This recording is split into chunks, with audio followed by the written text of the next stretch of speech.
Now, from WYDC TV, this is Big Fox News at 10.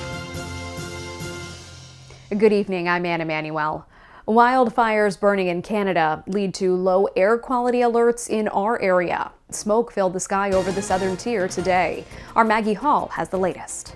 I'm standing in downtown Corning right now, and there's smoke in the air. Smoke coming from wildfires that are hundreds of miles away, burning in Canada. The effect is so extreme, you can actually smell the smoke in the air. As you can see behind me, the smoke is blanketing the surrounding hilltops, causing low visibility and low quality air alerts for the surrounding areas. Experts recommend that anyone who is vulnerable and suffers from asthma or any other respiratory condition stay inside as much as possible and carry an inhaler with them when outside. We have reports from viewers that the smoke has reached Campbell and Elmira as well. The wildfires in Canada are causing the smoke, which is sweeping across the upper eastern United States. Big Fox News will continue to update you on this situation. Maggie Hall, Big Fox News, Corning. We want to turn now to meteorologist Alyssa Triplett. She's been following the winds for us and can tell us how long we should expect these smoky conditions to last. Alyssa? And from what meets the eye, it just looks like a gloomy, foggy day, but really this is that wildfire smoke that even is working its way into the surface air, creating very unhealthy air quality reports.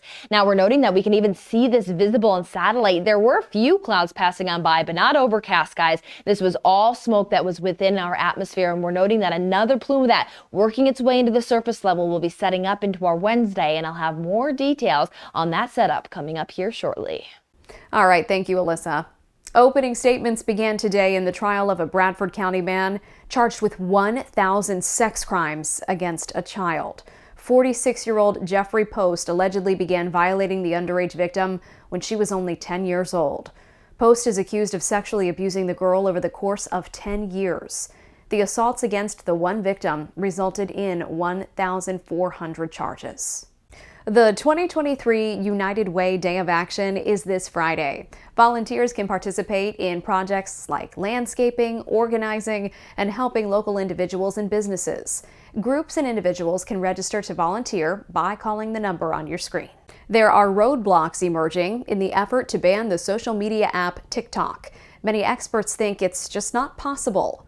Jillian Turner explains why. When I wanted to disable TikTok 3 years ago, I was met with opposition from rhinos, Democrats, and everyone else. Since former President Trump called for a nationwide ban on the Chinese-owned app TikTok, President Biden and Congress have failed in their efforts to see it through.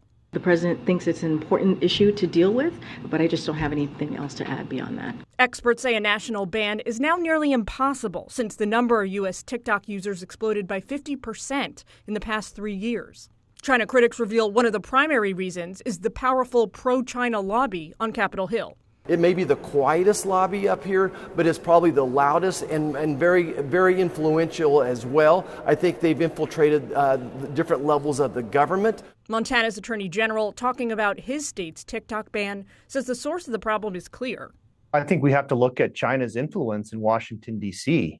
That's a town that's addicted to Chinese cash. TikTok's parent company ByteDance has spent over $13.5 million since 2019 and is reportedly ramping up. When we start allowing an enemy foreign country to enter into our halls of Congress, spend Chinese Communist Party money, and lobby our politicians, that's incredibly concerning to a guy like me. I think it should be concerning to every American. We reached out to most of the dozens of organizations registered to lobby on behalf of China for comment. Those that replied declined to do so. A handful even told us directly that talking about either the Chinese government or TikTok poses a conflict for them. In Washington, Jillian Turner, Fox News. Pharmaceutical giant Merck has sued the federal government to block Medicare drug price negotiations, calling the program unconstitutional.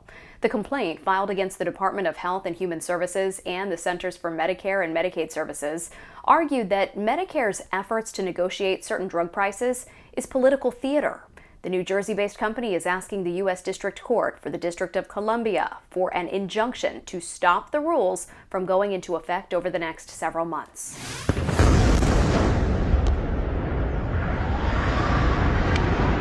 A planned implosion at a Pennsylvania power plant damages nearby homes. The Cheswick Generating Station in Springdale, Pennsylvania, set off an implosion on Friday, sending a wave of dust and particles all around the surrounding area. Locals reported broken windows, dust inside homes, and power surges that damaged electrical appliances. In this video, one resident could be heard saying the company told locals that the dust would dissipate in the rain, adding concerns of dangerous chemicals in the dust particles. The company says repairs of minor damage are underway and will be completed to the homeowner's satisfaction. It's the world's most famous arena, located above Penn Station. But 3 transit agencies that operate at Penn Station say having Madison Square Garden above it is a problem. Arthur Chen has the story. It's a one-of-a-kind, a transportation hub with a gigantic sports arena on top of it.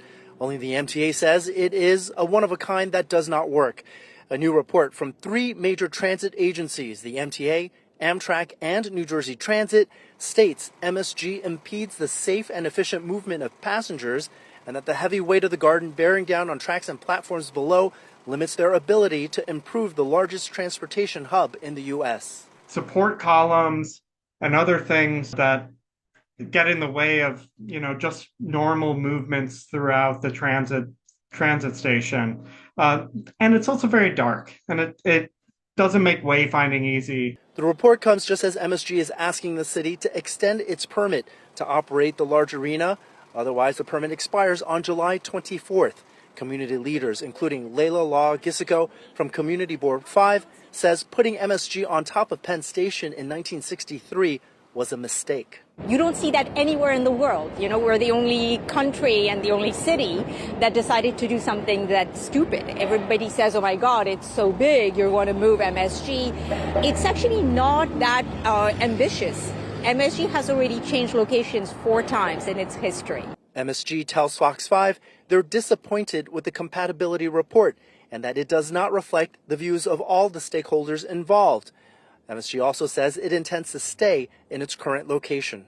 Transportation experts say this issue of incompatibility is all the more crucial to solve right now because more people are about to start coming through Penn Station through projects like the Gateway Tunnel underneath the Hudson River and Penn Station access coming in from the Bronx.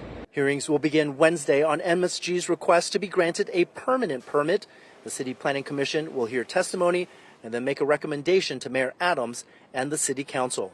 At Penn Station, Arthur Chien, Fox 5 News. Alyssa is back with your complete forecast next. Plus this. Do you know how to keep your kids safe this summer? I'm Jackie Ibanez with a look at the top concerns public health experts say you should know. All that and more straight ahead.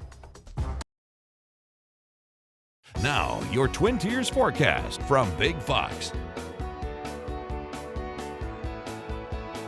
It's definitely been the season of fire weather for Canada. Earlier, we were dealing with Western Canadian wildfires bringing smoke all the way to the northeastern portion of the United States. Now we're seeing that wildfires burning just north of New York in Canada, building that smoke in, and that's what's bringing it down to the surface is that's close proximity of those fires, and it is creating those very unhealthy air quality reports. And again, another plume of that smoke looks to be setting up for our Wednesday, bringing those air quality conditions to very poor categories. So everybody is going to want to limit their outdoor time, especially that strenuous activity, biking, running, as this is damaging to even just a normal person, not even those with respiratory issues. Everybody is going to want to take into those precautions of limiting outdoor times as this air quality alert extends into our Wednesday. We're also noting that today there were some red flag warnings across portions of Pennsylvania. That again could expand, as what we're noting is that we have dry soils for the local area and dry air conditions with a few stronger winds with a low that is across portions of Maine. And that brings our own local fire concerns. So we have a mixed bag there. But what we will see is that into our Wednesday, there is going to be less winds and a little bit more moisture. So you may not see as widespread red flag warnings, but it's always good in these type of conditions to prevent any burning, as we will see better moisture values in place for the end of the work week, where Thursday and Friday we will be timing out some rain chances chances to hopefully mix out some of that smoke as a low is going to drop its way in from Maine. So as we roll through that forecast, we're going to keep that most of our Wednesday is going to stay clear, but again, that smoke is within the atmosphere. Maybe a few showers possible there as we watch that low work closer, but better chances are going to come Thursday into Friday. Still expecting minimal accumulation, but it's at least going to start to help to mix out some of this haze. So widespread across the area for our Wednesday, we are talking low 70s and that hazy sky. As we work our way into Thursday, that low pulls its way in, which gives northerly winds across Lake Ontario into the Finger Lakes, which pulls our temperatures into those mid 60s. And with gloomier skies, that brings limited heating. So this is going to be the cooler day of the week where we'll track in a few showers, maybe a few rumbles of thunder, not expecting anything strong to severe. But then as we continue into that end of the week, we see that we'll have maybe a few more showers possible on Friday, but then that low actually starts to work its way back off into the Atlantic, so works its way back to the east, which does then return us back under southerly flow, which bumps temperatures back up to some seasonal conditions through Saturday.